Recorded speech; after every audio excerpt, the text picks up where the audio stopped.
আমার মনের রাজ্যে ছিল এক এমন রাজকুমারী, তারে ভালোবেসে দিয়েছিলাম যা ছিল আমারই।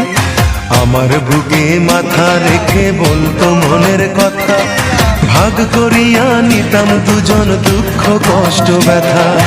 আমি শুধু ছিলাম যে তার প্রেমেরই পূজারি, তার ভালোবাসা করলো আমায় পথেরই ভিখারি।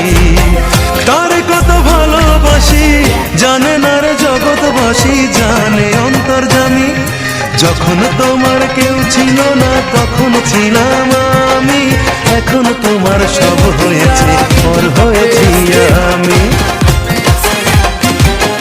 যখন তোমার কেউ ছিল না তখন ছিলাম আমি, এখন তোমার সব হয়েছে পর হয়েছি আমি।